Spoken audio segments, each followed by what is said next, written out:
సాక్షి life మీ ఆరోగ్య నేస్తం. Subscribe చేయండి. పేదలకు వైద్యం ఆరోగ్యం పట్ల వారికి ఒక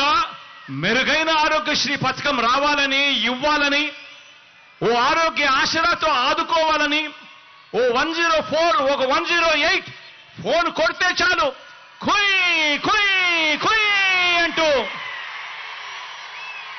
ఆ పేదవాడి ముంగిటికి వచ్చి ఆ పేదవాడికి అండగా నిలబడే పరిస్థితి రావాలని, గ్రామ స్థాయిలోనే ఓ విలేజ్ క్లినిక్ రావాలని, ఓ ఫ్యామిలీ డాక్టర్ కాన్సెప్ట్ తీసుకొని రావాలి అని, హాస్పిటల్లన్నీ కూడా రూపురేఖలు మారాలని, ఆ హాస్పిటల్లో పేదవాడు వైద్యం కోసం వెళితే ఏకంగా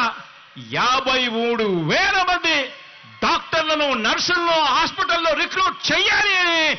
ఎందుకు అనిపిస్తుంది అని చెప్పి ఆలోచన చేయమని కోరుతా ఉన్నా. ఆ పెత్తందారి పార్టీలకు, ఆ పెత్తందారి నాయకులకు గ్రామ స్థాయిలోనే ఒక లంచాలు లేని వ్యవస్థను తేవాలని, గ్రామ స్థాయిలోనే ఓ వివక్ష లేని వ్యవస్థను తీసుకొని రావాలని, గ్రామ స్థాయిలోనే ఓ వాలంటీర్ వ్యవస్థ తీసుకొని రావాలని, గ్రామ స్థాయిలోనే ఓ సచివాలయాలు, వార్డు సచివాలయాలు, గ్రామ సచివాలయాలు తేవాలని, ఓ వివక్ష లేని, ఓ లంచాలు లేని వ్యవస్థ ప్రతి పేదవాడికి కూడా అందుబాటులోకి ఉండాలి, తేవాలి అని ఆ పెత్తందారి నాయకులకు, ఆ పెత్తందారి పార్టీలకు ఎందుకు అనిపిస్తుంది అని చెప్పి ఆలోచన చేయమని కోరుతా ఉన్నా మీ అందరికీ కూడా.